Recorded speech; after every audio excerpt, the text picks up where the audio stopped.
As I was going through this, there's like more than 50. I probably got 75 or so, but we're only going to do 25 more today. You know, kind of the old idea that the mind can only absorb what the sea can endure, so I'm going to try to make it not too long. But a little bit different things today, but some of the things are similar. And again, what I want to make it is I want to make it as interactive as we can.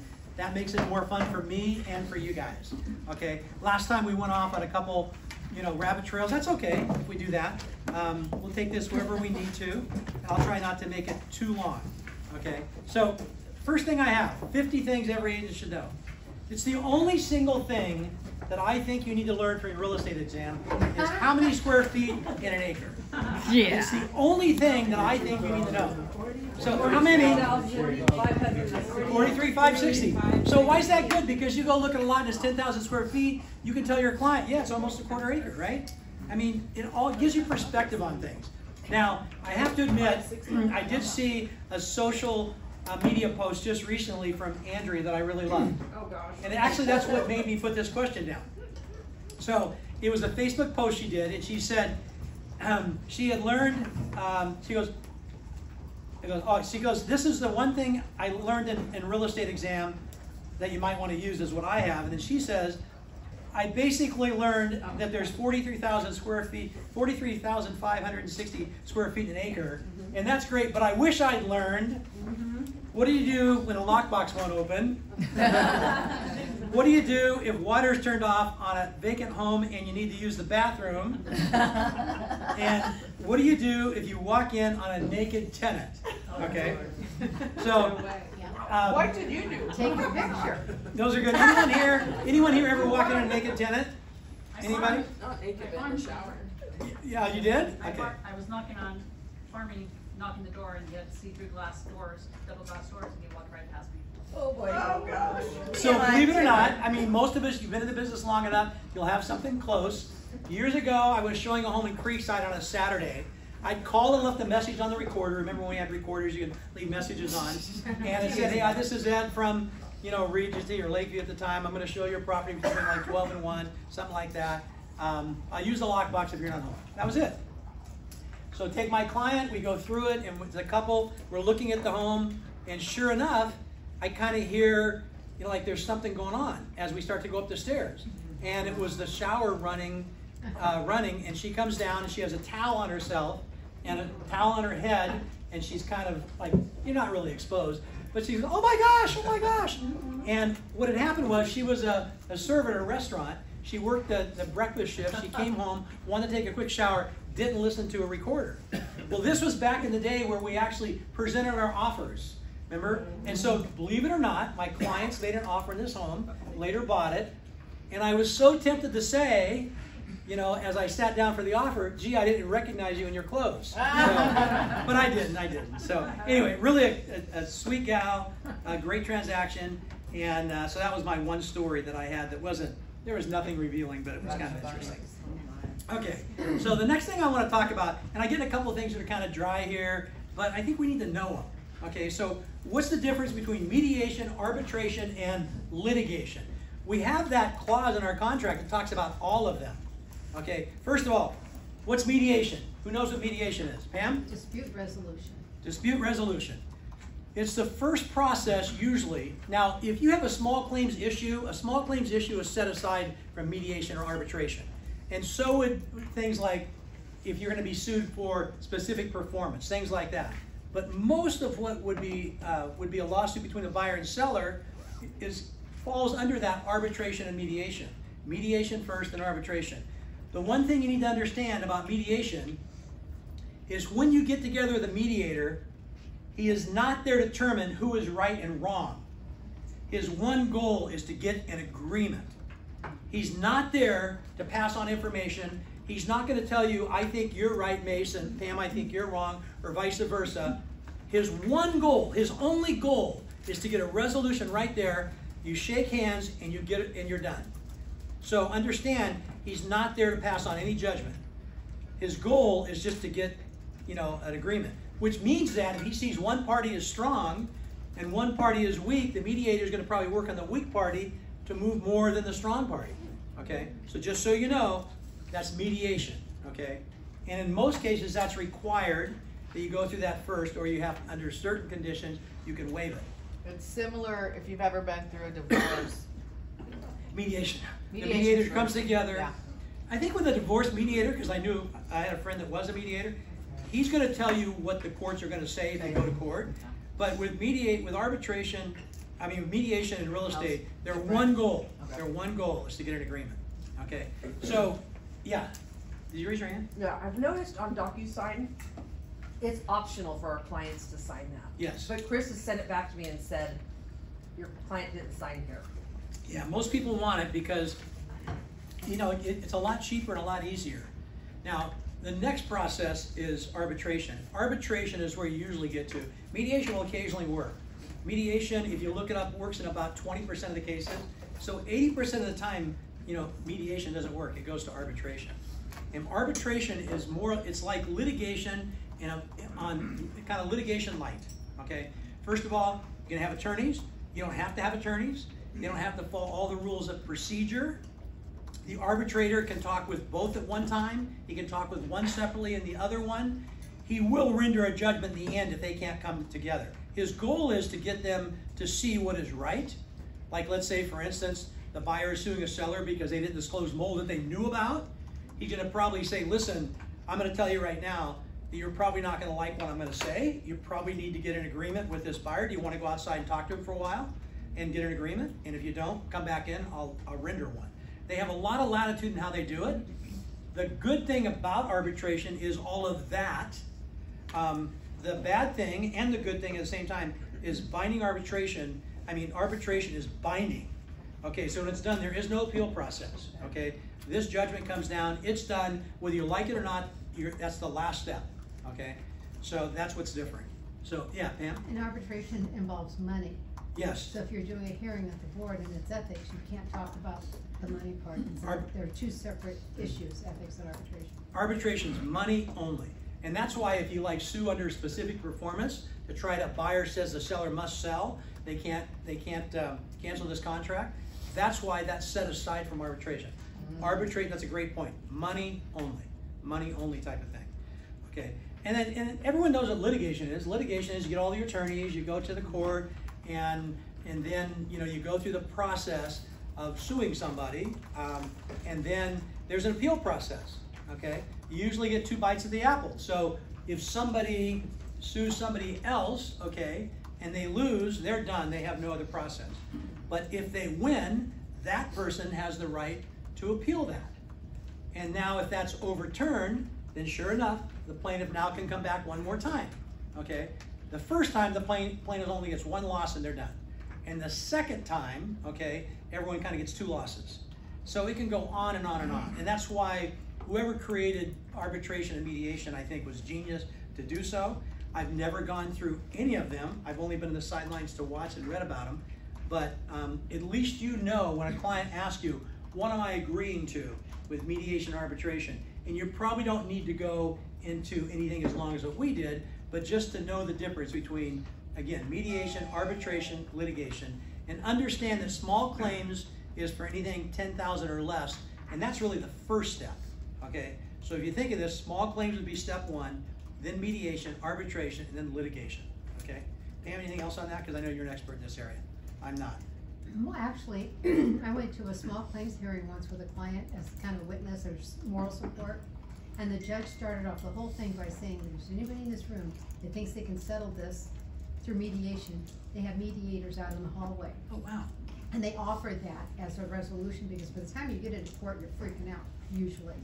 And a lot of people left because you can volunteer if you're, like, I am a Pepperdine mediator. I went to school for that.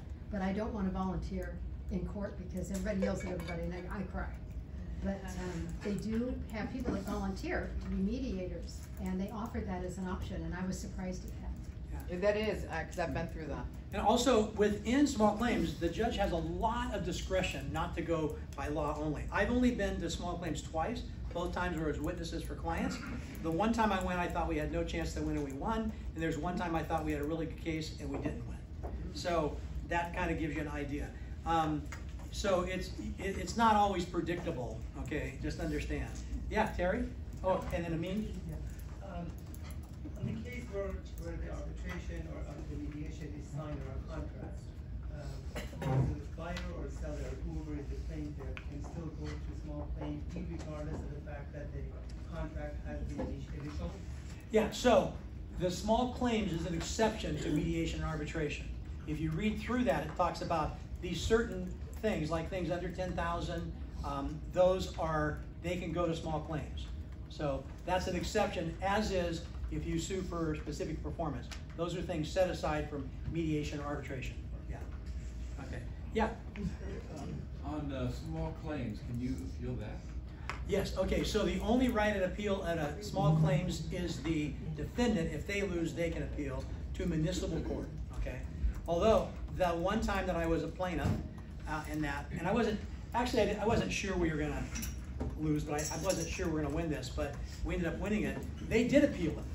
And we went to municipal courts, and I was there as a witness again. And this was just a buyer who the seller didn't leave what they said they're going to leave type of thing. And the first thing the judge said is, why do you think that the small claims court got it wrong? And they said, well, blah, blah. He goes, no, tell me why you think they got it wrong. And they couldn't. He goes, we're done. This case is over. So that appeal process was like that quick. You know, that judge is not gonna, want a whole nother case. It's kind of, you better come with the 1 or 2 points they messed up on. If you don't have that, then you're gonna be out of here pretty quick. And they were. So, okay, moving on. I got a couple of kind of boring things to start with, but hey, these are things that we need to know. What is the documented transfer tax and how is it figured? I get this question quite a bit, not only by, new agents, sometimes experienced agents. So what is it? First of all, who charges it? County. County, okay. And how much is it? $1.10 per thousand, okay. You just need to know that. I mean, you can't do a net sheet without knowing what that is. What's it used for? No clue. Huh? No idea. And that's exactly the answer. It's just what the county charges. They can use it for anything they want. This goes to county funds. It's not, categorized into it. Must be used for this or that. Okay. It just goes into the general fund. You said it was $1.10 per thousand? $1.10 per thousand. It's on So- your net sheet, they ask for it automatically. You have $1 million, house is $1,100, okay? By the way, that's technically, no one's gonna ever probably use it, only on new money. So in the old days when we used to assume loans, this is not charged on anything but new money. Now we can forget that because that just doesn't really happen anymore, okay? I mean, Jan, Diane, you guys, when's the last time we assumed a loan, right? But if you do assume a loan, you don't pay the doc stamps on all of it, just on new money. Which would, let's say you had a $1 million purchase, a $500,000 assumption, okay? They would then buy the house, and they would only have to pay $550 of doc stamps instead of $1,100 if it were a new loan.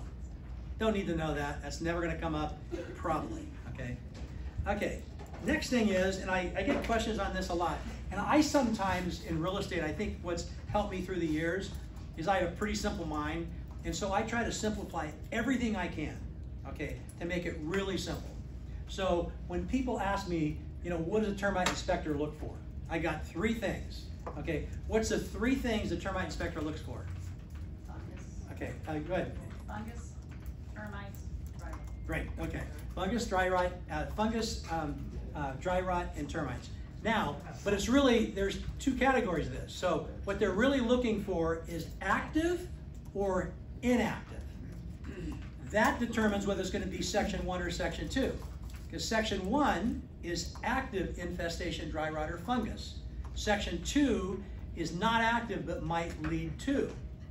In most cases, when we have an agreement that a seller's going to repair termite repairs, it's only going to be on section 1. That's the active, okay? And that's usually what we find. But it's not uncommon to find section 2 items, okay? There's one more thing that the termite inspector looks for, which you usually don't think about. What is that? Subterranean. Any what? Subterranean termites? Well, no, subterranean, that's still infestation. It's just a different type. One comes under, okay, they drew the canals under. The other is a dry rot where they fly in. But there's another thing they look for, and that would be any type of what? Section 2, moisture. Moisture, right. They look for moisture. So that's why you'll get notes if there's a water spot and they'll tell you if it looks dry or not, and things like that. So there's a third area they can look for, and it would just be notes, okay? Usually find that in an area where there might be a leak, or in the bathroom sometimes, okay? So that's what they look for. So when you know what a termite inspector looking for, they're not looking for anything else. They're not looking for that. Just termite infestation. Okay, next thing is I just had this question last week, so I thought I'd answer it, but most people don't know really how this works. So PMI and MMI, who knows what it stands for? Private mortgage insurance and FHA, mutual mortgage insurance, okay? What are they? They're the same thing. MMI is used for FHA loans, and PMI is used for all other conventional loans. So they're the same thing. But what do they do?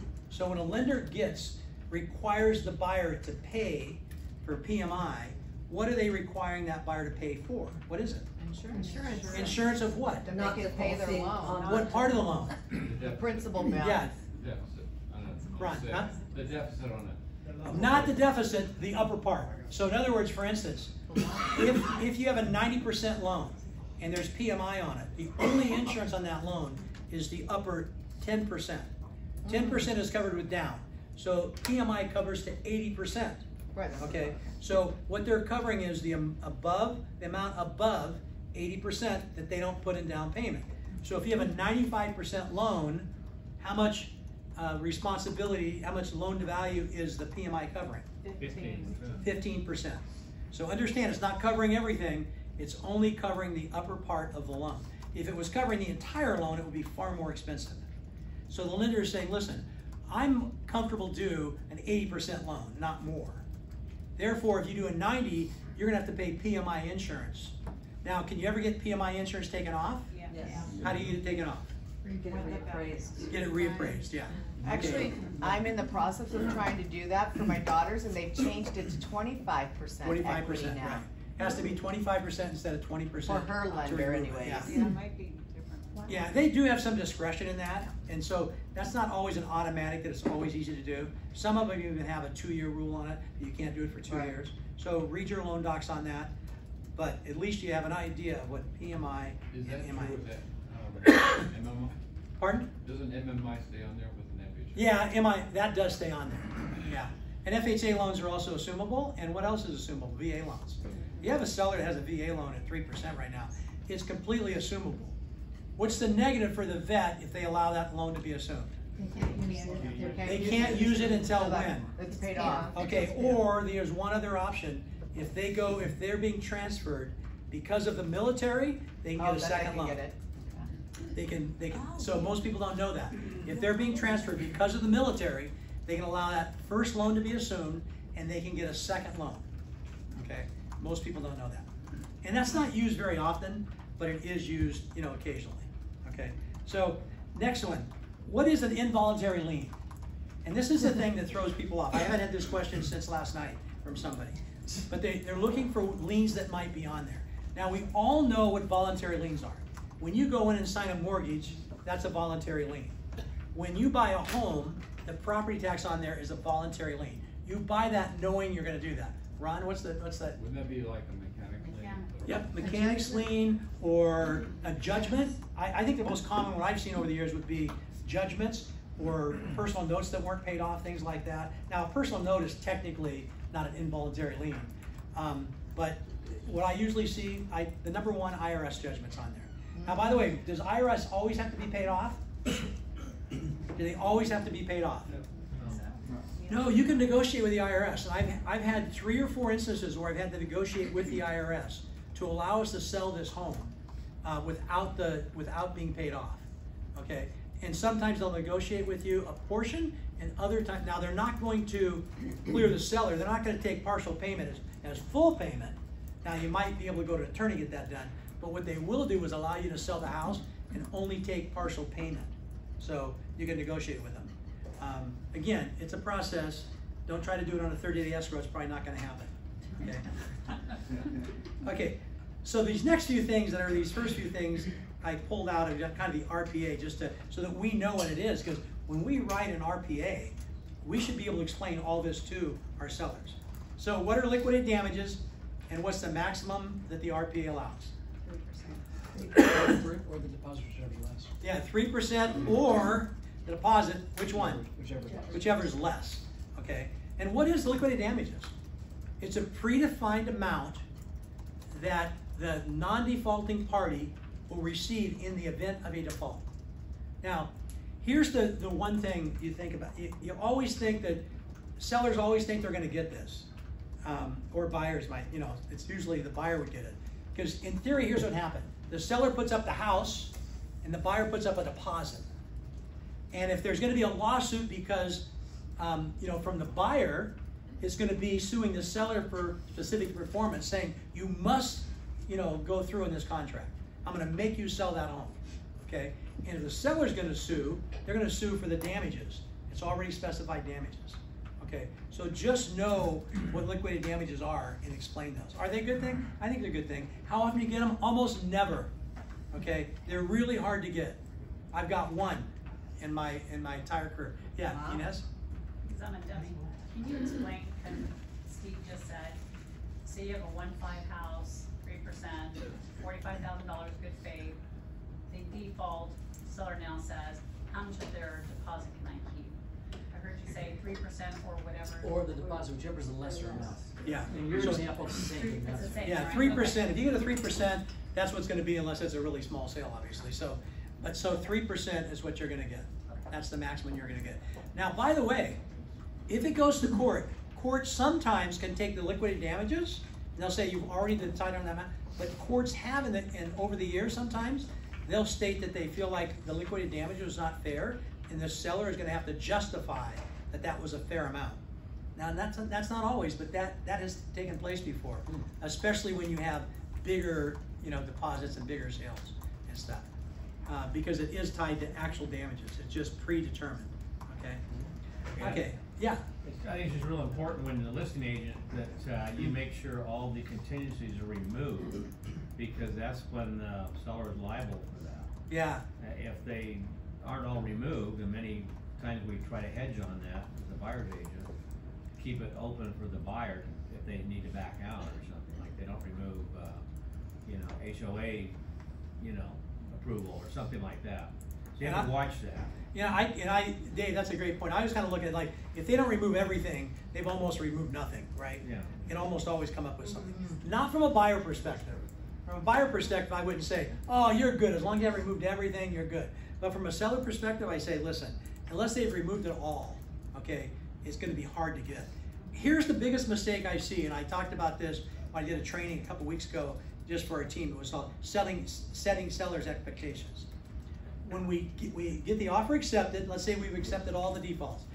So we say they have 17 days in which to do all their due diligence, and then after that we get the deposit if they default. That's not true. That's not even close to true. There's a couple things. First of all, it's 17 days providing they receive all the documents within 12 days, because they get 5 days after or 17, whichever is longer. That's the first one. And the second thing is they only get it if they've removed them. So it doesn't automatically remove itself. And I would say there's a lot of buyers out there that are not willing to remove contingencies at the end of 17 days. And therefore that money hasn't turned hard. Now you can give them a notice to perform, and at the end of 2 days you can bounce them if you wanted to, but you don't get their deposit, you can just bounce them. So I think sometimes we mislead sellers by saying, don't worry, in 17 days that money turns hard. What you need to say is that liquidated damages is there, okay, but it's very, very hard to get, and we only get it if they agree to remove it in 17 days, and that's not always the case. Prepare your sellers for that, correct? It has to be proven. Yeah, absolutely, and it's hard to do. It's hard to get these damages. So, yeah, Dave? Part of your presentation, you tell your seller, hey, we're on top of this. We monitor this, and we want to make sure that these are all done on time, because it protects you. Right. They're going to be all approved, and you know we're on your side. We're watching it. And here's the thing, Many you tell agents don't watch it. It's amazing how sloppy some agents are. yeah, that's the idea, is setting their expectations and letting them know at the end of 70 days you have options. You can either give them a notice to perform, of which in 2 days, if they don't release the contingency, now we can bounce them. Or if they do sign it, then that money turns, and I'm reluctant to say it goes from soft to turning hard, because there's still ways buyers can get out of it. If they can come up with something that you should have disclosed but didn't, that resets time periods. So it's a tough thing to get. I don't tell buyers it's a tough thing to get because that might be misleading. But I do tell sellers that don't get your eyes, focused on 3% no matter what. If this deal doesn't go through, that's probably not going to happen. Steve? Tell them there's two types. There's case law and statute law. Statute says you're going to get the money. Case law says you probably will not. Right. There've been two times in 30 years that I've gotten money for the sellers. In both situations, the buyer canceled the day of recording in both times. Right. And God's lady can do it, but it's going to be hard. I'm not going to get the money. Well, you always wonder what you're doing wrong at this point in life, right? But what I usually tell people, what I usually tell the sellers when they, when you explain that the buyer signed liquidated damages, is I tell them this means that that deposit, or 3%, whichever is less, would potentially come to you if the buyer had removed all their contingencies and back out for a reason that does not involve something you've done or the house. Perfect. Love it. Yeah, that's really good. Okay, so just record that and just play Repeat. Play it for your clients because that's on 805 Academy. 805. There you go. And because that's exactly what you should say and the way you should say it. So, okay, moving on. So, when a seller or his contractor complete repairs, what is the standard specified in the RPA? And by the way, guys, we really need to know this. There's some things that, like I talked the other day, seller needs to disclose anything that affects value or desirability. There's certain things that we just need to memorize, okay? Thing I put on the TDS at the very end. I see nothing else to contradict what the seller states. Certain things, they're in my memory bank. And this one should be in your memory bank too. So when a seller, first of all, buyer asks for repairs, seller agrees, may seller do the repairs? Yes. Yes. As long, yeah, Jim? Oh, I was just going to answer your question, but go ahead. Yeah, they can. But the standard applies to a seller or somebody who's licensed or somebody who's not licensed. It doesn't matter who does the repair. I mean, their 5-year-old, kindergarten kid could do them as long as they do them what? What's the exact language? Yeah, in a good and skillful manner. And what's the second part of that? Yeah, using like materials, okay?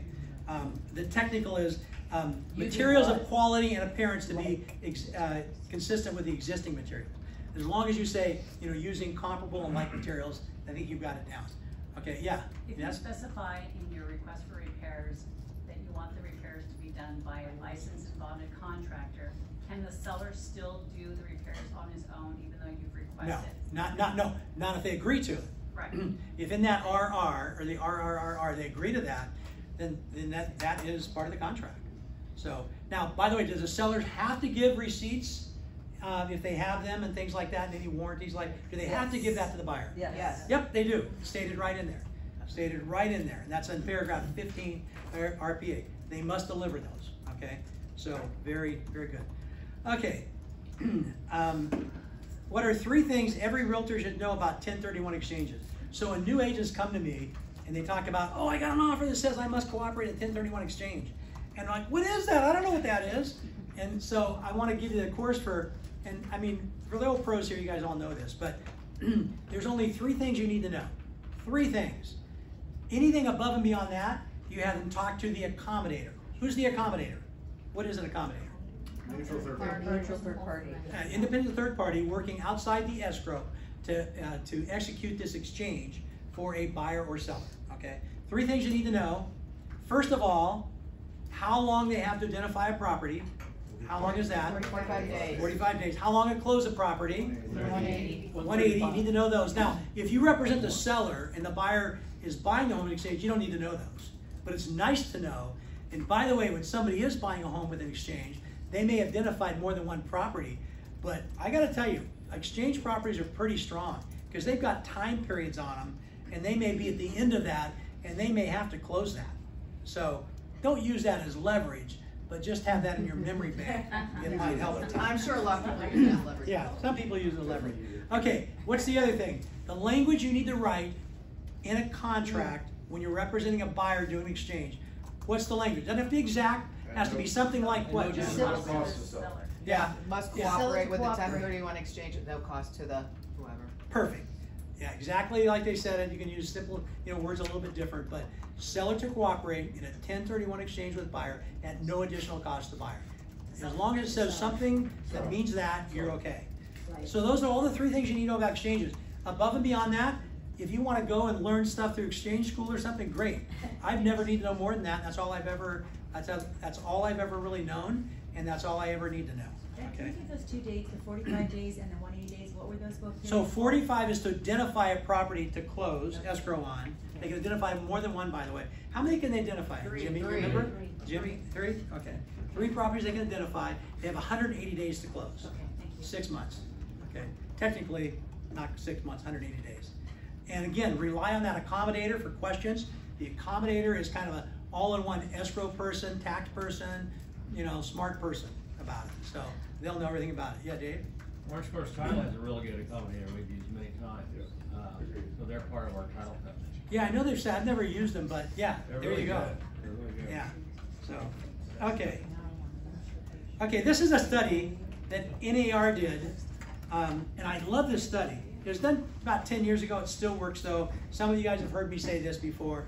This was a big deal to me when I heard it, and it actually changed a couple of ways I did business, okay? So NAR did a study, 1,000 buyers and sellers. I assume 500 buyers, 500 sellers that had closed the escrow within 12 months, okay? And they asked them, what did the clients want most from an agent, their real estate agent? Now, in some cases, they got this from their clients. In some cases, they didn't. There's 3 things that were predominant.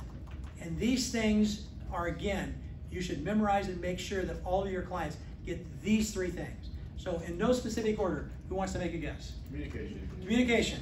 Okay, more specifically, Jimmy, give me a little more on that. More listening than talking. Okay, so more listening. Hey, that's good, I like that. So what they were looking for, communication in the form that they want to be communicated with. Okay, so always ask your client, what's your preferred way to communicate? And what's everyone to say that's under 50 years old? Text, everyone, under 50. Over 50, probably phone call or write me a long letter or carrier pigeon, who knows? But the point of it is that ask them. Now, that doesn't mean that you don't communicate in other ways. It just means that you try to communicate in those ways. When there's something big to be discussed, forget the text message, pick up the phone and call. Okay, one of 3. Communication. Number 2, what was it? Options. This is so big. This is something I did pretty well, but I did better once I knew this. So in other words, sellers want your opinions, but they don't want them without their options. So let me give you an example. I'm working with a buyer, and I say, you like this home, right? It's listed $1 million. Let's go in and let's offer 900, and well, it's in this market, there's other people in. Let's offer $1 million, okay? And that's what we tell them. What do you think? Okay, well, that might be my best recommendation. That might be a good recommendation, okay? But what they really want is options. So my first question to the buyer would be, on a scale of 1 to 10, everyone on my team knows it, how excited are you about this property? Because if you're a 5, we can present 950. If you're a 10, don't present 950. You won't get it, not in today's market. So I want to know how excited they are and how mad at me they're going to be if they lose this house. Because that's going to change the offer, okay? And then I'm going to tell them, we have some options of how we would present this offer. Based upon your feelings for the house, based upon the information I got from the seller, we can go in a little bit low in the property, okay? If we do, chances are we could really upset the seller.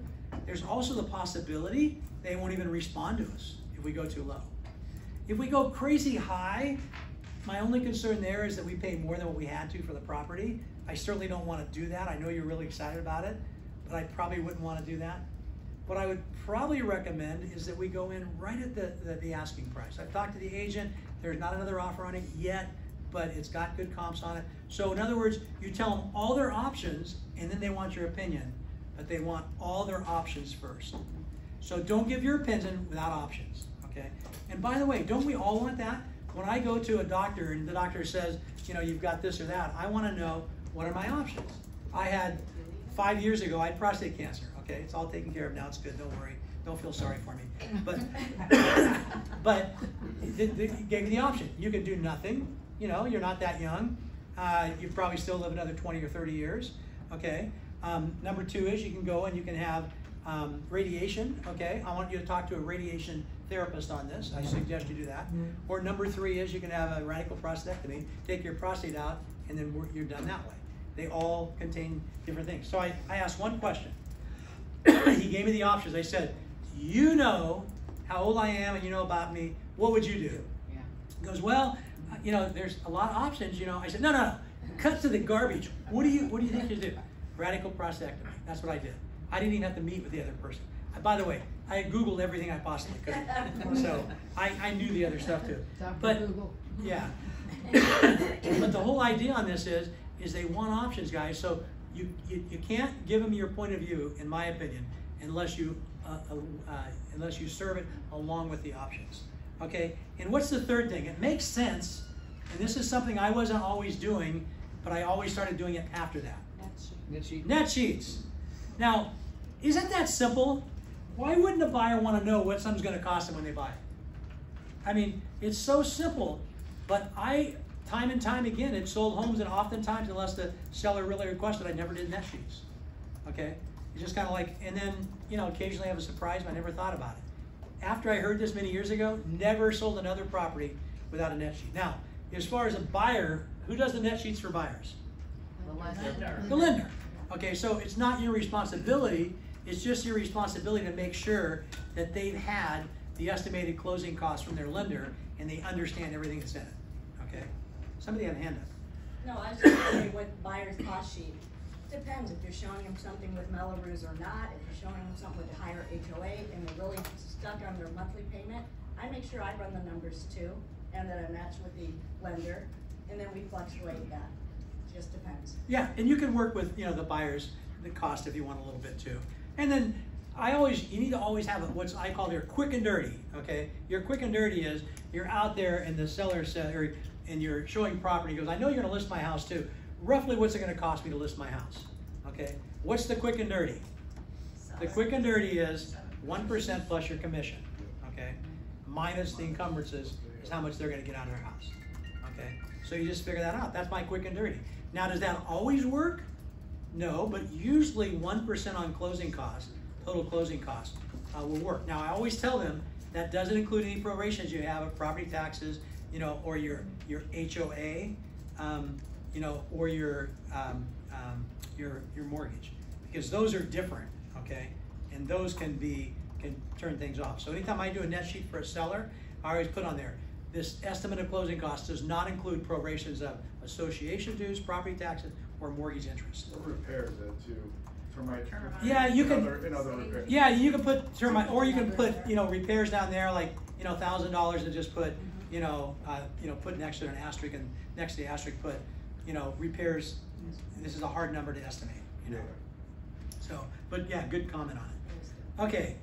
Yeah, Dave. On repairs, we try to get termite inspections done before we go on the market with listings, because sometimes people, you know, might have 10 grand worth of termite and they don't realize it. Yeah, I like that. I think it's a great idea. And by the way, most of the time I didn't do that back, but it used to also be, we didn't used to get that much. Now there's always stuff. I mean, there's just, I mean, I'd say you get a clear termite maybe 1 out of 3 times now, 1 out of 4 times. So I like that. Some people, Jimmy, you guys do pre-inspections? Yes. Tell us how you do that, because it's a little bit different. Well, we have a couple different inspectors we use, and we have them come in and do a full-blown property inspection, and the difference is we don't get a written report.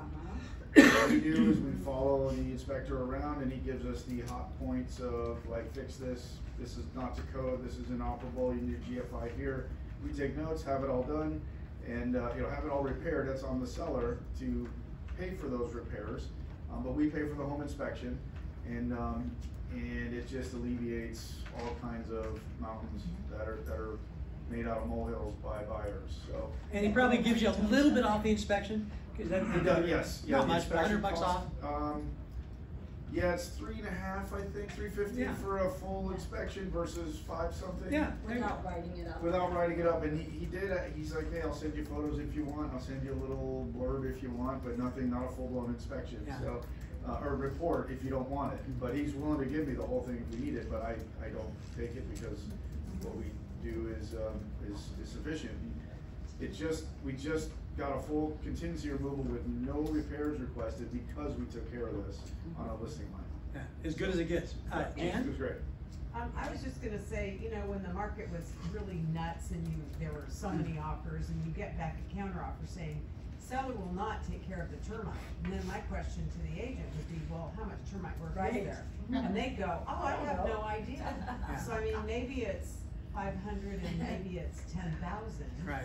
And so I just now I'm listing a house up in Fullerton that I think is gonna be really hot and should undoubtedly get multiple offers. And I'm having that termite inspection done so I can, if I get multiple offers, I can pull that out and I can tell them, hey, there's $2,000. Yeah, and you know, doing it ahead of time sets it up as its seller expectation to take care of. When you don't do it until later, it's kind of like buyer, that's your problem, right? And put the report in the supplements. Yeah. And state that. Tricia. One suggestion, don't be afraid to pad your seller net. I always like my sellers to get more than my net, because if they get even 200 less than what I told them, they're like disappointed. Yeah, always pad your net sheets a little bit. That's the whole idea of under-promising and over-delivering, so. Yeah. Yeah. I've had some recent real estate cases, law cases, where it is important who paid for the actual inspection, because the liability of the inspector or the liability of that company is to the person whom service was ordered. Right. So therefore, are we taking a liability on when we actually pay for that service? In the case where the inspector missed something didn't pass the muster, and the buyer comes back and sues because who we chose to use as an inspector. So when we give pass on an inspector, okay, we pass on our responsibility, except for stuff that we have knowledge that affects value or desirability, okay? And he's gonna catch all that stuff and more, okay? And in Jimmy's case, okay, the Zackers, what they do is they're not asking for an inspection or anything. They're just saying, I just wanna get, you know, kind of a to-do list to get this stuff done so the inspection will look better, okay? But when you have an inspection, let's say for instance there was a prior offer in the home and the inspection, you know, the seller has it and they say, we'll share it with you, okay?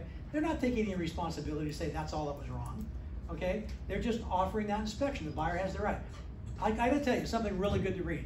Read the BIA. The BIA is on the very part of our RPA, and it puts a clear and understandable, we talked about this last week, responsibility of the buyer to do their due diligence on everything, okay? This idea that now we just have to tell them what we know or should know, okay? We don't have to know other stuff. So that's that. By the way, a lot of inspectors will put in there that they are only liable to the amount of their inspection, okay?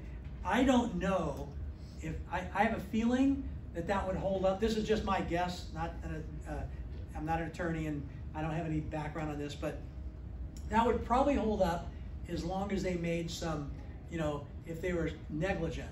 But if they were grossly negligent, that's probably not gonna hold up, okay? If they were just slightly negligent, that would probably hold up. You give them their $400 or $500 back and they probably couldn't go after much. But if they're grossly negligent, I don't think that's gonna cover them, so. I have a follow-up question on that. If in terms of a seller actually does the work, you know, let's say the roof leaks, and you hire a licensed contractor to do the fix-up, and the roof ended to leak again, second time, after the buyer moved in. I had actually a case where the buyer went to court and sued the seller as well as the contractor who did the work. Now, I would think that the contractor would be liable for shoddy work, whatever, but in this case, why would the seller be liable? Okay, the seller's liable because he actually did the repair. He's actually the one who set the repair up. Right. I mean, it's the reason why I always love to get credits when I represent a seller. Exactly. We're gonna give you X amount, there's the money, you pick who you want. But if the seller called the repair person and said they did it, then he's taking on the responsibility in conjunction with, in other words, where does the liability? The buyer will sue the seller, and if he recovers against the seller could then go after the repairman. Ed, what about a home warranty policy for roof coverage? Like they will do something like that. If you know you're having a repair done on the roof, and then let the buyers know, we'll also give you the home warranty policy for the extra coverage for the roof. Yeah. Would you be protected with that? You're a little protected, I mean, but again, so how, the roof is kind of. You can't really guarantee that a leak is fixed. No, but here's, hope. so here's what they, anytime you have a roof inspection, what the courts are always gonna They give say, warranties? that the buyer really has, you know, the ability to come back all the way through the first rain, okay? The first reasonable rain. That's when, because you don't know if it's gonna leak. And by the way, don't ever let anyone do a water test on a roof. I had a buyer one time, that was my listing, and the buyer goes out there and takes a hose, and we had a shake roof, and he's in a ladder, we come out there, he's hosing in there. Oh my God. And he's wondering why. Rain doesn't go in that way, No, I it goes mean, this way. rain doesn't come sideways, mostly. So anyone who knows anything about a roof knows this, that when you have a shake or tile, whatever they are, all of those, all they're supposed to do is protect the tar paper. The tar paper protects from leaks. The roof itself, the covering, protects the tar paper from getting weathered and cracking. That's all it does. Shakes do not stop the house from leaking. It keeps the weather off, whether it's tile or whatever it is, composition. Yeah, Ron? Under Jimmy's scenario, what do your avids look like after you? They're normal avids, because, what do you mean? What do you asking? Let's say you find something, the seller fixes it. Yeah. You have to then disclose. No, because the other party, the buyer's party, does their own home inspection as well. Okay. And there is no report for it, and it was repaired. So there, if it's not broke or anything visual, especially because that's what the avid is, I don't need to. I haven't had to disclose it. So. Yeah, but the SPQ asks specific questions about any recent. Correct, and you're right. With the SPQ, I'm involved with them filling that out. In that they just don't think of it as, hey, I painted or remodeled, or we just did these repairs. I need to make note to them. Agent Mark. So that's where the disclosures come in. Correct. Yeah, we make sure we just over disclose on that stuff of what was just repaired. No, I think it's good. But just to clarify, we make sure the seller discloses what we just repaired. Gas line P trap was installed, blah blah blah. I mean, those are the little things that you usually find that get called out on a regular home inspection.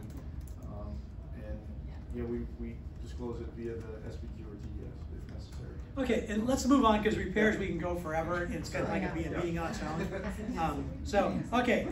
What's the difference between those CC&Rs and rules and regulations? Who knows? Who can explain that? Too bad. Okay, CC&Rs are recorded documents, covenants, conditions, and restrictions that when the house is originally put together, the builder, will put together the covenants, conditions, and restrictions. They're recorded. They're the highest law on a property, short of any kind of, or any type of, written specific law. Okay, so those are usually stay there. They change very little from year to year, sometimes never. But rules and regulations are what your board of directors can change all the time. Okay, they can change your parking, how many nights you can park there and where you can park, and how you reserve the beach at the Majorcas and things like that. They can change that all the time. Just understand the two. CC&Rs, a lot of buyers will say, am I supposed to read all these CC&Rs? I said, hey, feel free to, but they're not going to change. But the rules and regulations, those are things that, especially if you're, a plumber and you have a truck you want to park on a street, you may not be able to in associations, especially if it has, some commercial, writing on it. So. Do you know the percentage that the homeowners have to agree to change a rule or regulation? How does that work? That'll be in their bylaws. Okay. So they're all different. Yep. Usually to change something, and that's just a majority, but it's hard to sometimes get it. So, okay, next one, I like this. When you say bylaws real fast, is it part of the rules and regs, or is it CC&Rs? Well, CC&Rs, bylaws are part of the regulations, rules and regulations. Okay, and bylaws, yeah. Okay, can you trust a Zillow estimate? Oh, yes. Okay, so here's what I want you guys to realize. When you should never go to a listing and not know what this estimate is. Right.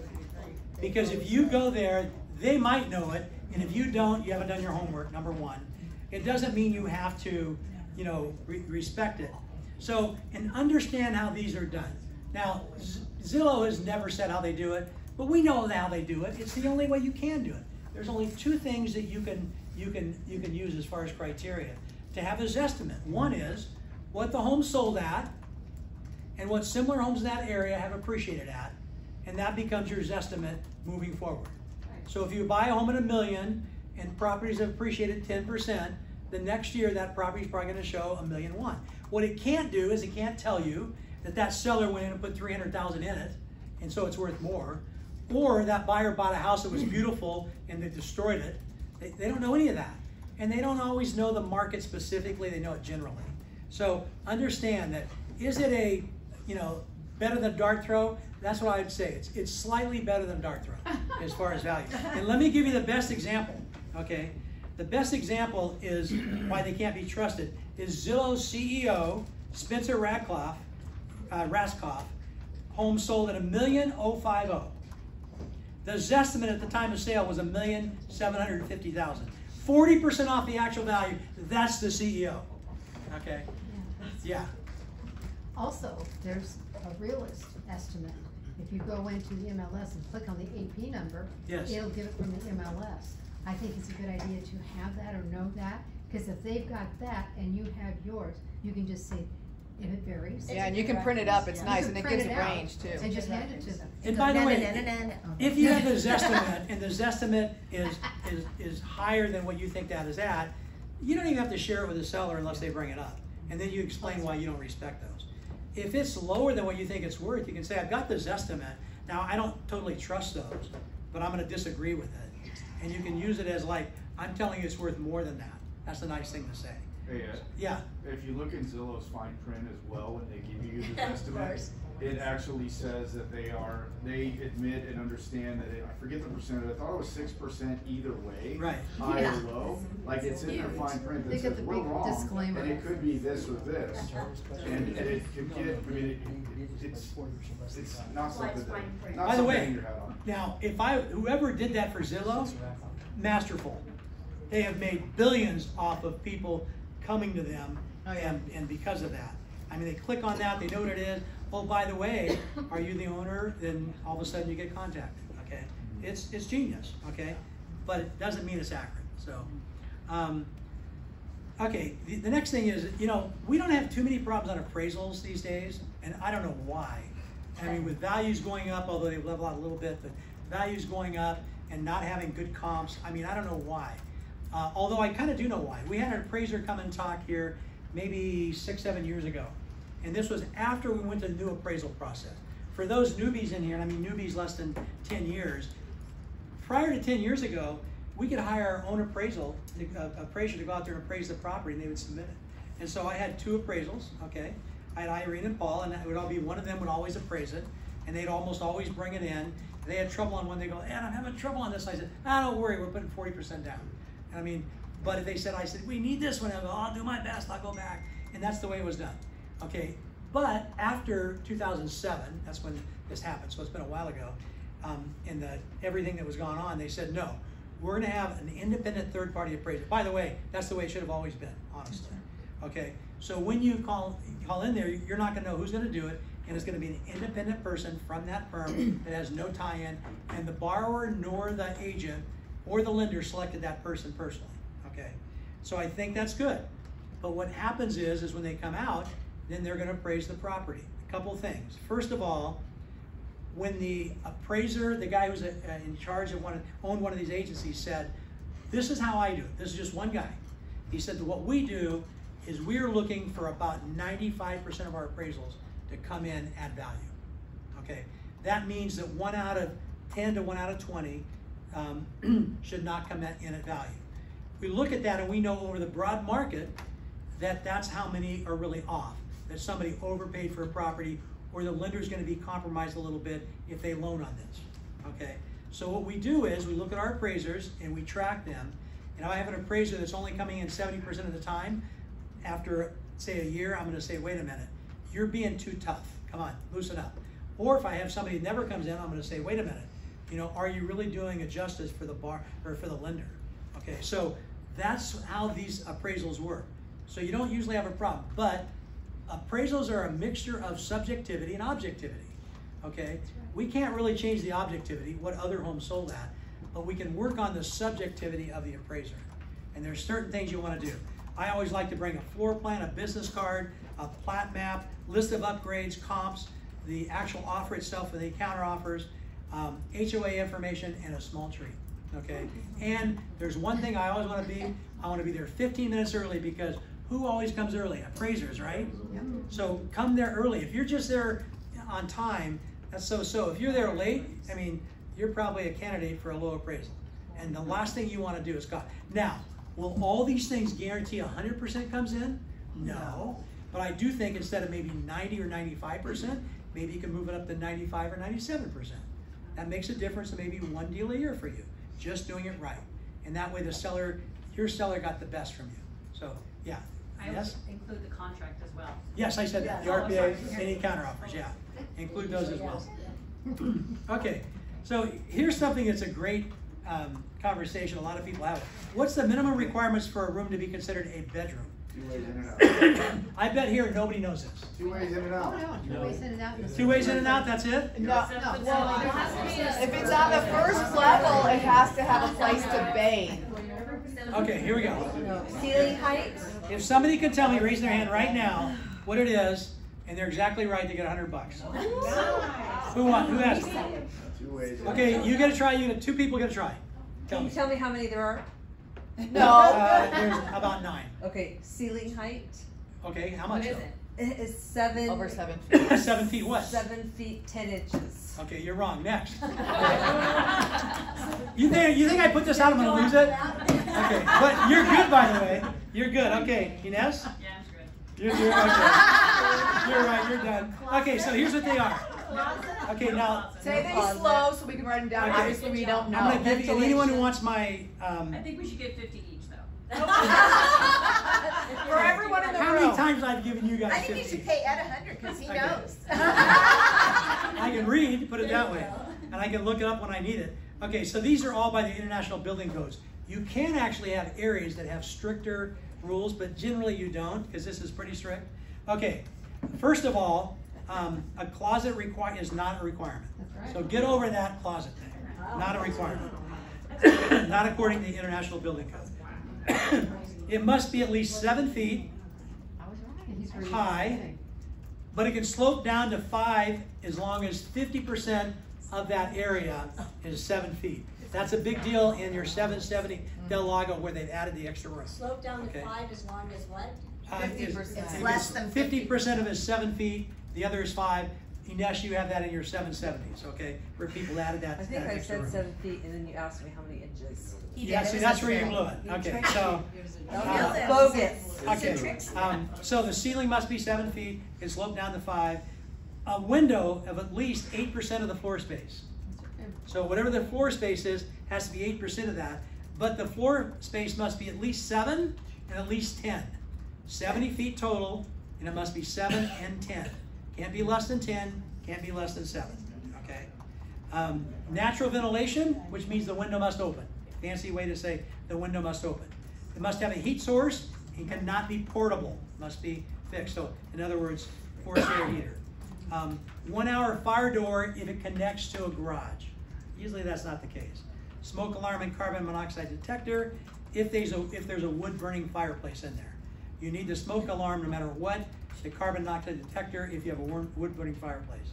And 2 ways of egress, doors or windows. So you have to have 1 way in and 2 ways in and 2 ways out, but they can be by the window, okay? So those are pretty tough. Now, I just have those down, so if you ever want to look at those, you can look at most. There's a lot of things that will match that bedroom, especially where people are calling bonus room and they don't have a closet. And a lot of times, like in Del Lagos, where they got the 740, where it opens up, that open wall's okay. It doesn't say it can't have an open wall. It doesn't say that. It can be a bedroom with an open wall. How they have that loft in the 740. Let me ask you a quick question, if you don't mind. The wood burning fireplace, now that you just triggered something with me, some master bedrooms have fireplaces. You're saying wood burning,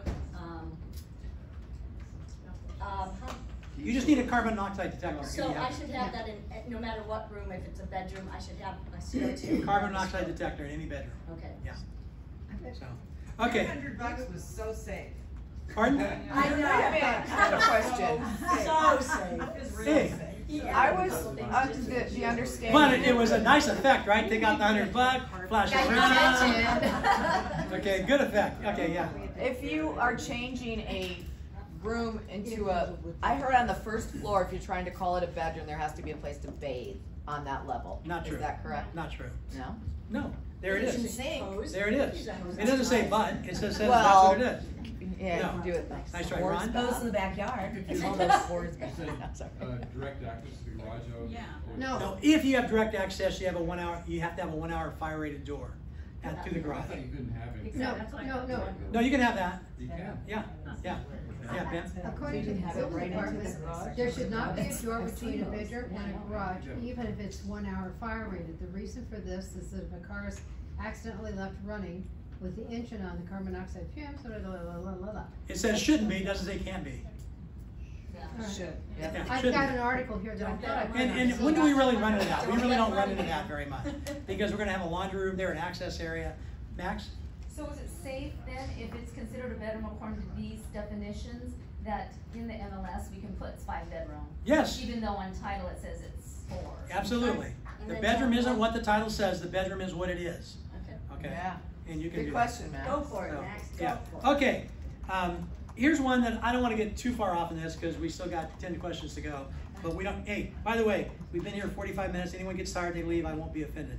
So what repairs will sellers make for the buyers in a transaction? What repairs will they make? Safety repairs.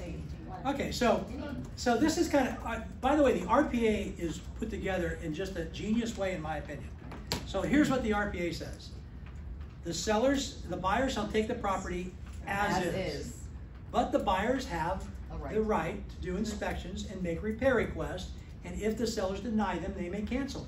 It's put together really nice. So if anyone holds on this, that you bought the house as is. Yes, as is, except we have the right to do I inspections. get your question now. Smoke detectors, carbon dioxide, strap and brace the hot water heater, and No, I'm not, that's not going to, no. Oh. I'm going somewhere else with it. Okay, so there's no standard for what sellers are gonna do. But you need to set your seller's expectations and buyer's expectations. And that's where these things go wrong. So when I have a seller, I always say, the buyers are gonna do their inspections, the inspector's there to find everything wrong, there are gonna be a lot, trust me. And the buyers will likely ask for a lot of them, okay? That doesn't mean we have to fix everything, but what I generally would tell a seller that they should expect would be, what 3 things, Steve? Function, code, and safety. Function, code, and safety. That's what I always like. That's what I've always kind of taught. If it has to do with safety, function, or safety, or code. But these are just things that are, if they're really small, they're no big deal, I stay away from those, okay? Fireplace clamps, come on, they're $4. Don't ask for that. And you don't want one anyway. So there is no standard, because if you have one, guess what? Your flute's open year round. Everything can get in there. So again, I'm just telling you, I think it's really good that you set the expectations. For a buyer, set the expectations that the inspector's gonna find a lot, get ready for it. Trust me, you know, once they go through it, they'll go back through it with us, they'll point out the actionable items, there'll be a lot. It doesn't mean the seller's gonna fix everything, but we might be able to pick off a couple things that are important that the seller might take care of. Can you go tell that to all the other brokerages, please? Because we get crazy repair requests. Yeah. Good luck. With the function, code, safety, it's code at time of construction. Right, code. That's just a huge. Or retrofit. Yes. Yeah, so there's only 2 retrofits in this area. Some areas have toilet retrofits and things like that, but most of our cities only have 2 retrofits. That's smoke detectors, and that is hot water heater straps. So you do what on your offer or counter offer? You counter it out? No, I don't counter it out. I mean, that's a negotiation after that. I always tell my sellers, hey, we got the house sold now, okay? Or my buyers. Now there's 2 more potential things we have to take care of. One is repair requests and potentially an appraisal issue. Now that doesn't mean that the seller's gonna have to do something on an appraisal, but we're not done until we kind of get those 3 things done. So. What do you mean by the retrofit? So, like for instance, GFIs were retrofitted. Oh, I see. They were required after 93. You have a house prior to 93, they're not required in all rooms, just in bathrooms. Okay. So, and kitchens. So, okay. So that kind of gives you an idea. We could speak about that forever, but I don't want to go too deep into that. Can you think of at least 3 ways AI can be used in real estate? How many people here have used AI in the last 30 days? I have. Are you kidding? Okay, so like half probably, okay. So let's just talk, how can it be used? I love it for helping me with my description of my listings. Top of my list, I love it. Yeah. Okay. Free up Angie's But now you can see the proofing. people that There are should be a using it, you're proofreader. seeing the exact same verbiage. Oh, I change On it a up. lot of the Oh, by the way, descriptions, that you do get that, anytime I do AI and I ask for something, I almost always ask for a second shot at it. I always say, redo, Good. okay? And it'll give you, in the second one I use almost always like better. And you have to really read it, because I used one as a hypothetical on a description, and it was my last listing was a 2-story, and it kept saying, you know, this beautiful single story. It's like, I never said anything about a single story. So Oh yeah, if you multiple press things. paste, make sure you really And- take the time Do you to know read property it. profiles? And what he said, I say I like it more elegant, or Yeah. you just It'll tell it tell what you about else. the community. It usually takes like Yeah. 3 or 4 tries. Okay, so, other ways. Emails to clients, marketing, analyze your expenses, CMA. Wait, emails to clients, how? CMA? Yeah, it'll help you with a CMA. Ask them to analyze a CMA for you. And then here's another one. Here's what I like to do. I've done a lot of these for my grandkids. We just had a pickleball team. We played in this league. It was really great. We won the league. Yeah, so great. And so at the very end, there was 2 gals in the team and me and one other guy.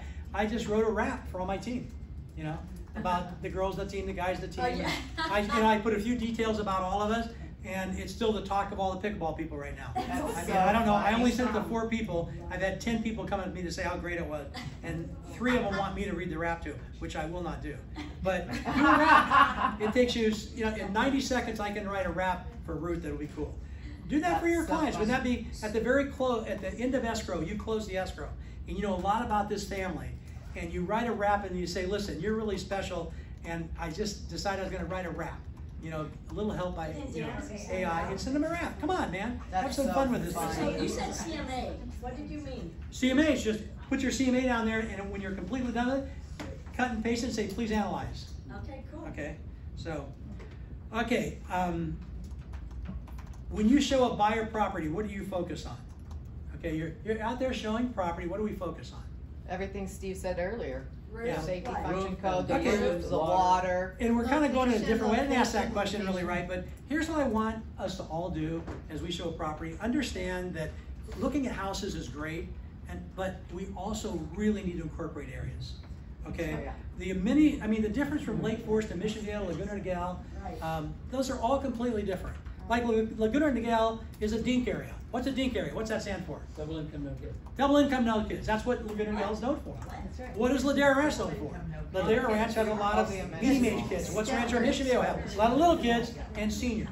Okay, we need to know this. So one of the things our team did last year, I can't share it with you because each individual did different cities, but we got together and we did all the cities in this area, and they wrote descriptions of the cities. So we have, and everyone agreed to share them within our team with each other, and we all have them. So when you're going to show Rancho Mission Viejo, there's a sheet on all about Rancho Mission Viejo.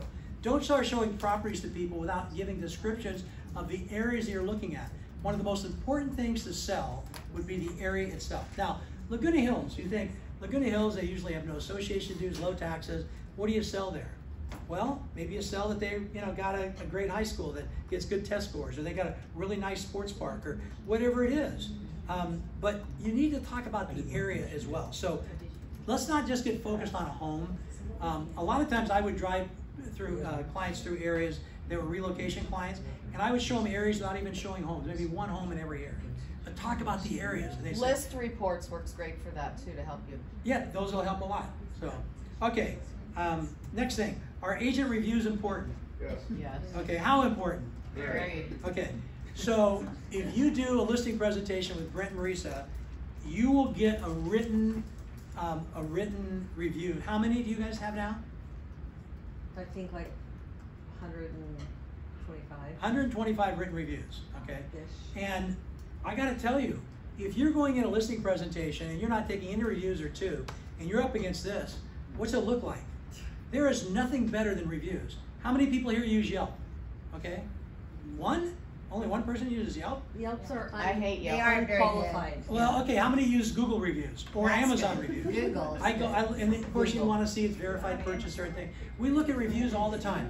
I was in a board meeting up at Aviar a couple of years ago. Consumer. You mean as a consumer? As a consumer, yeah. Yeah, okay. Yeah, as a consumer. As a consumer. So I was at a board meeting at AVR a couple of years ago, and we had our attorney in there, we were talking about something, and somebody was threatening a minor lawsuit, no big deal, it went away. But, you know, the attorney said, I don't even get bothered by lawsuits anymore with companies, because they usually go away, and even if there's something, they're usually a small, I'll tell you what I'm bothered by, what matters a lot are reviews, you know, reviews. And so those reviews are important. Make sure you get them, make sure you protect them. When Angie and I were selling real estate, we didn't have, you know, all the kind of reviews you can do online right now. So our, Chris would send every single client we had at the very end with a self-addressed envelope back to us, and it had the review in it. And if you go on our team right now, we have a book that's that thick with over 500 reviews in it, okay? And we didn't start doing that until long we were in the career. But how impressive was it to leave this book with somebody and say, you know, I've got 500 reviews for you to look at, okay?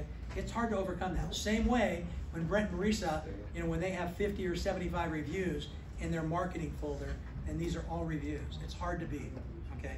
Okay, next one, 44. Can you explain to your clients the difference from a mortgage broker, a mortgage banker, and a direct lender? Yes. Who here wants to take a shot at it? Can they go slow? Break out the confuses me. Okay, Jimmy, go ahead. Mortgage broker has the ability to shop your credentials to many different lenders and see which has a program that fits you best.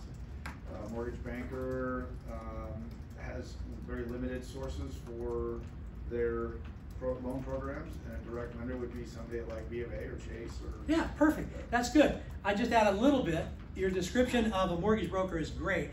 I always like to tell them the reason I like mortgage brokers is because it's like the difference of going, you know, into kayak and looking for your plane fares, as opposed to just going to, you know, Delta and looking what they have. They have all these programs, okay? Where you go to Bank of America, they've got this program, that's it, okay? Or Wells Fargo or Chase or all these, that's all they have, okay? A mortgage banker, they loan their own money, and they can also do some mortgage brokering, but they tend not to. They want to do their own programs. They can be good, okay? Sometimes the underwriting is easier, but the mortgage broker, you've got this vast variety. So when you go to John has several lenders. He doesn't have the program, he may have it somewhere else. He might have, he's probably technically approved with 75 lenders. He probably uses those 7 or 8 commonly, okay?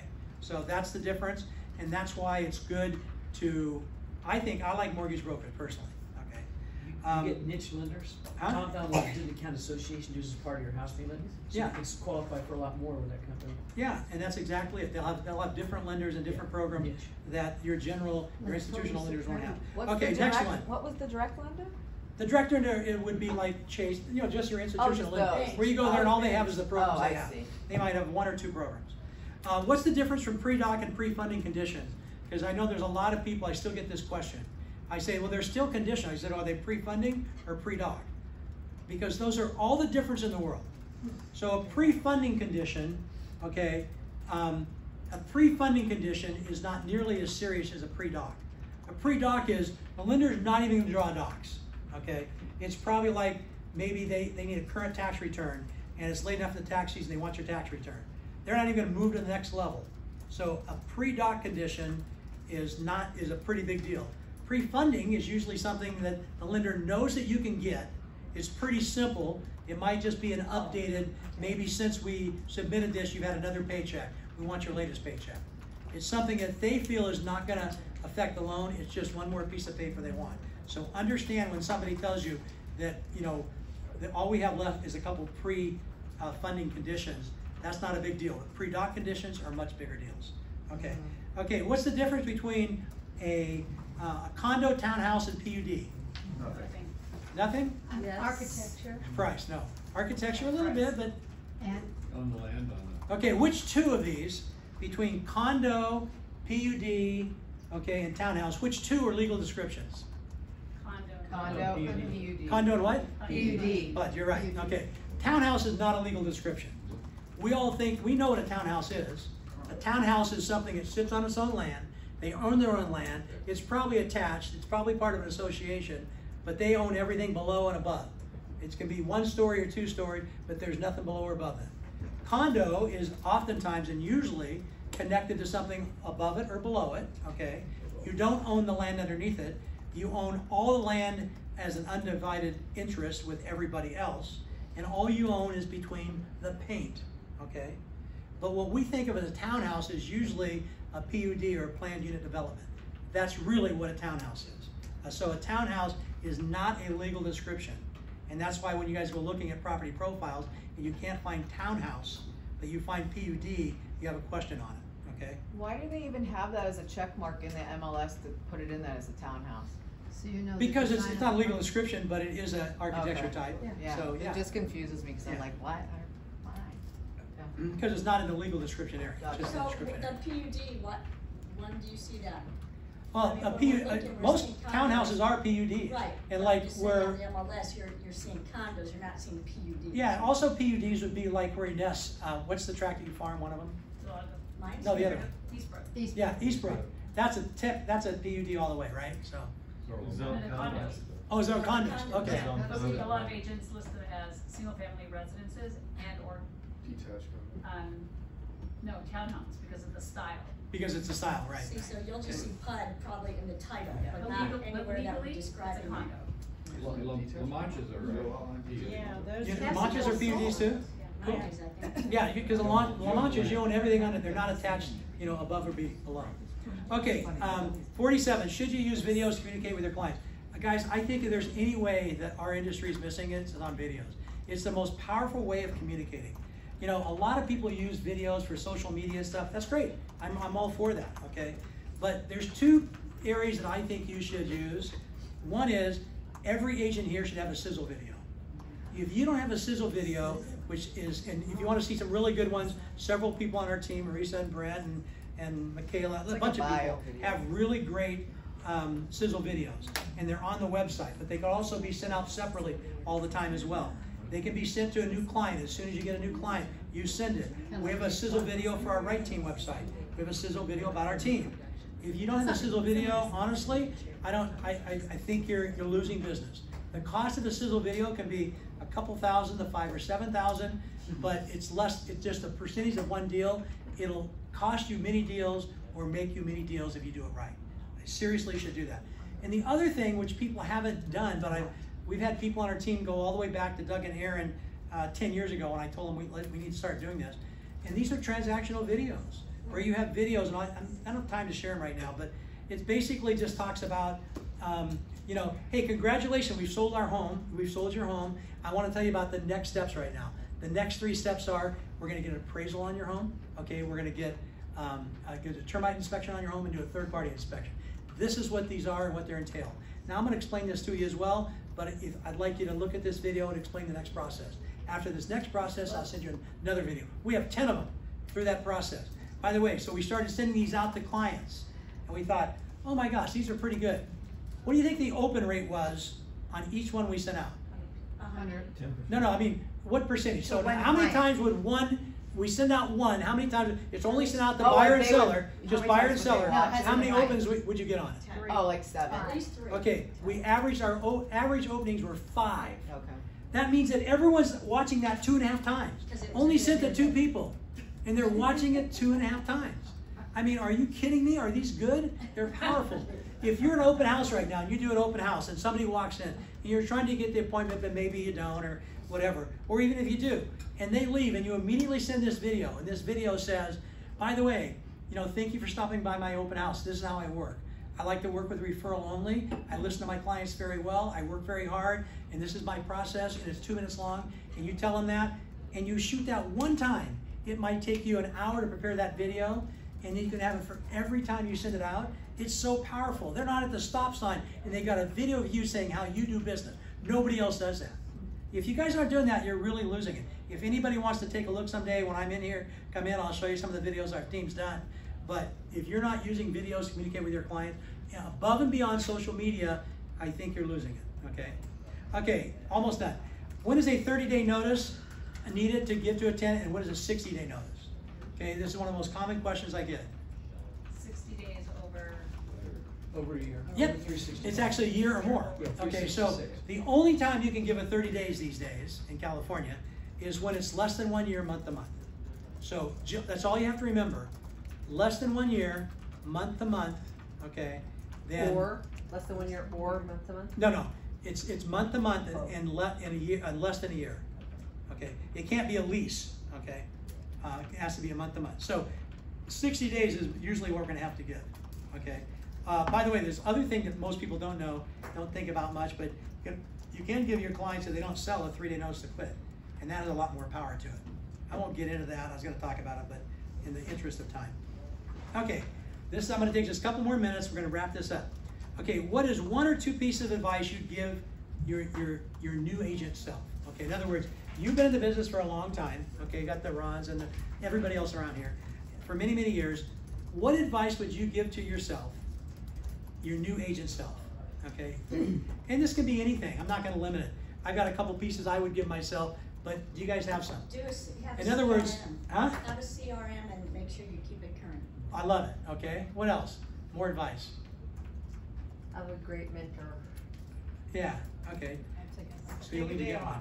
So, Have a buyer, a buyer to listing presentation. Buyer listing, I like it, okay. Avoid the influence of negative people. I love it. Here, here. Okay. So these are pros telling you, these are all good things. Anybody else got some? Okay, I'm gonna share 2 with you.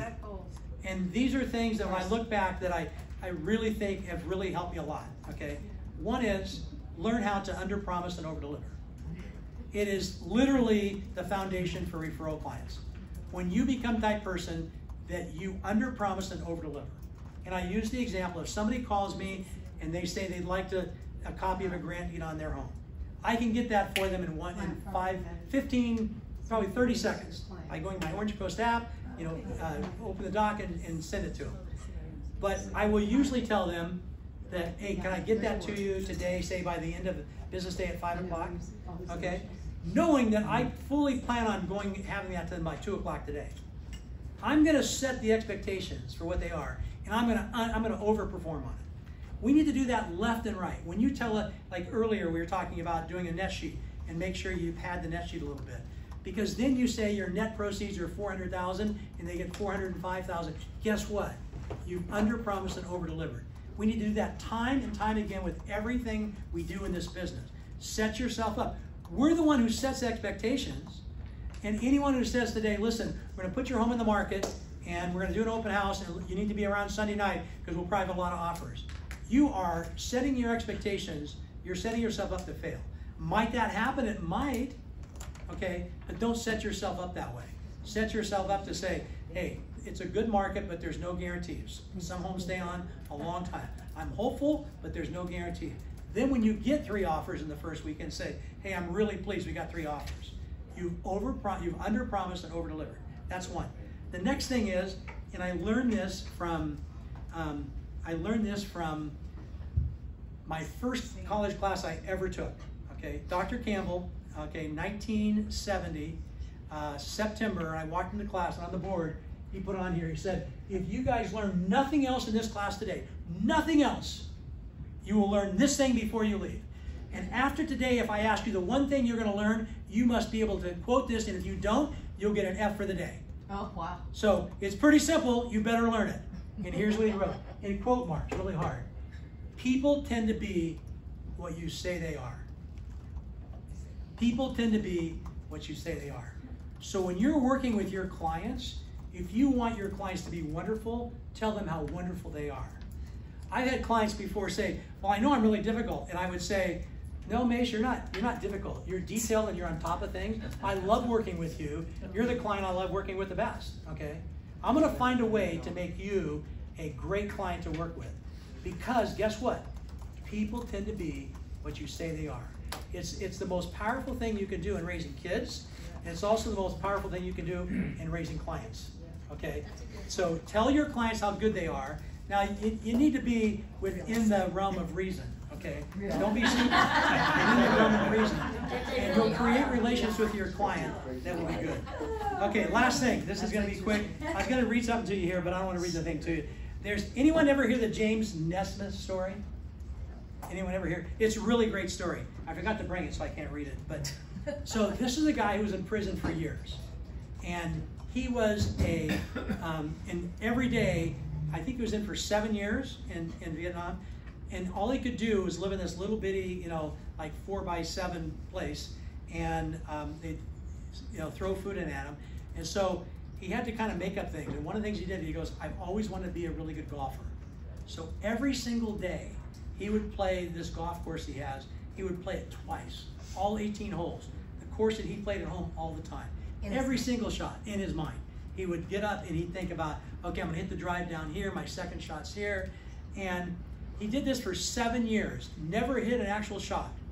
The first time he went out, he shot 11 strokes lower than he'd ever shot in his entire life, because he was able to visualize that game.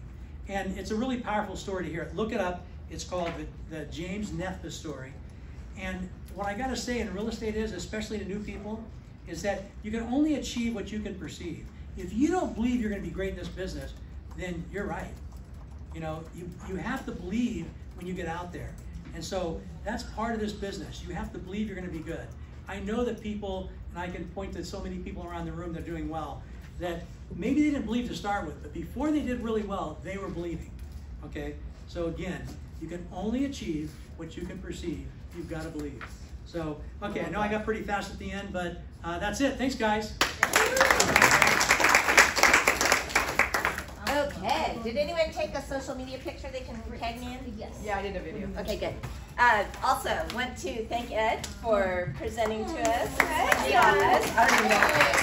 I don't even know what it is. You can go for it later. It comes from the office. So, at any rate, I wanted to let you guys know that we don't have any more True Knowledge feasts. We aren't doing the lunches anymore through the end of the year. I think they might have a special Thanksgiving thing or something they're doing, right?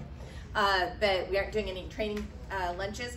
But on the 15th of November, I will be doing a geographic farming seminar for anyone that wants it. It's very specific, obviously, to geographic farming, so only those that are interested in doing something along those lines be here. But we're going to do it at noon, and it's bring your own lunch, so you can eat through the training. But yeah, so that's what we'll be doing. So and that'll be the last. So I'm going to download my presentation of all 50 questions. Great. I'm going to put it on the hub, a little thumb drive. Don't take it out of the hub, but come in there, bring your computer in. You're welcome to download it, okay, and then put it back. Don't. Okay, remember, don't cut and paste. Copy and paste it to your computer. Okay, if you cut and paste it, Can you just put it in Teams? What's the hub? Yeah, and why don't you just put it in Okay, I'll give it to you. I don't know that it's gonna It doesn't be, matter. might be too big to put it in. Oh. Okay, I'll try. I just